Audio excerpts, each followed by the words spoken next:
Oggi parleremo di Vlahovic, sempre più fuori dall'ambiente Juve, degli aggiornamenti su O'Reilly, delle parole forti di John Elkann e di un giovane talento soffiato all'Inter pronto a firmare. Restate con noi fino alla fine per scoprire tutti i dettagli sul mercato della Juventus. Secondo quanto riportato da Fabrizio Romano, la Juventus ha già definito una bozza d'accordo contrattuale con Matt O'Reilly, centrocampista del Brighton. Il calciatore ha espresso una priorità assoluta per il trasferimento in bianconero, rifiutando l'interesse di club come Roma e Napoli che si erano mossi nelle prime fasi di mercato. La strategia della Juventus prevede un'operazione con prestito e obbligo di riscatto, ma tutto resta condizionato alla cessione di Douglas Luiz, attualmente bloccata per mancanza di offerte concrete. O'Reilly è un profilo molto apprezzato da Igor Tudor, capace di agire da mezzala moderna, abile nell'inserimento e nella gestione del pallone in verticale. Se la trattativa non dovesse andare a buon fine, sarà una scelta del club, non del giocatore. Il sì da parte dell'entourage è già stato espresso. Il caso Dusan Vlahovic continua a tenere banco.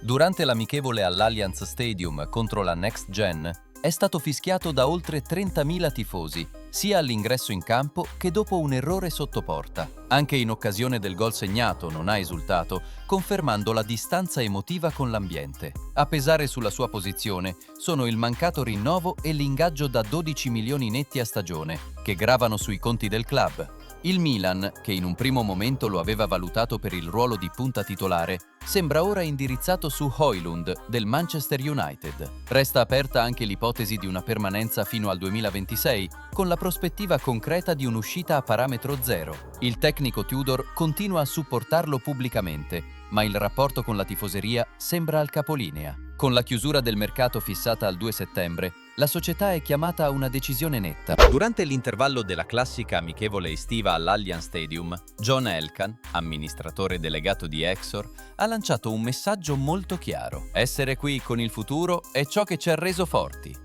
È straordinario partire dalle nostre radici, vedere crescere i nostri giovani. La sua presenza e le sue parole indicano una presa di posizione netta sulla direzione strategica del club, valorizzazione del settore giovanile, identità italiana e una squadra costruita attorno a profili sostenibili, competitivi e fortemente legati alla maglia. Il suo ritorno operativo nella vita del club rappresenta una svolta anche a livello istituzionale.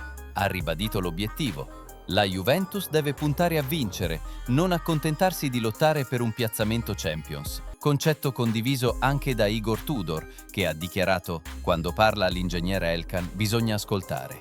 Ama il club, conosce la sua storia e vuole riportarlo dove merita. Elkann diventa quindi, oggi più che mai, la guida strategica del club, non solo a livello finanziario, ma anche sportivo. La Juventus Next Gen ha definito l'arrivo di Alvin Okoro, attaccante classe 2005 proveniente dal Venezia. Nelle ultime ore ha svolto le visite mediche presso il J-Medical. La firma è attesa a breve. L'operazione si chiude con la formula del prestito oneroso con diritto di riscatto, ideale per testarne il potenziale prima di un'eventuale acquisizione definitiva. Okoro è alto 185 cm, può giocare da punta centrale, trequartista o esterno offensivo. Nella stagione appena conclusa con la Vis Pesaro in Serie C ha messo a referto 6 gol e 4 assist, mostrando ottime doti atletiche, velocità ed esplosività. La Juventus lo ha soffiato alla concorrenza dell'Inter, muovendosi con tempestività e consegnandolo subito a Massimo Brambilla per inserirlo nel progetto Next Gen. Per la Juventus si tratta di un colpo in piena filosofia societaria, un giovane già formato a livello professionistico, pronto a essere valorizzato in un contesto competitivo e con vista sulla prima squadra. Giovanni Leoni, difensore classe 2006, lascia il Parma e vola al Liverpool. Dopo 17 presenze e un gol in Serie A, il club inglese ha chiuso l'operazione a titolo definitivo per circa 35 milioni di euro, bonus inclusi. Una trattativa rapidissima, spinta dalla volontà del giocatore, che ha scelto i Reds nonostante l'interesse di Juventus, Inter e Milan. Secondo Fabrizio Romano, il Liverpool lo vuole subito in rosa, niente prestiti. Arne Slot ha dato l'ok diretto. Pedulla ha confermato. Il trasferimento è straconfermato e definito come un grande rimpianto per il nostro calcio. Un anno fa, Leoni era stato offerto in Italia per 6 milioni. Oggi se ne va per 6 volte tanto. Per la Juve, un'occasione mancata che pesa.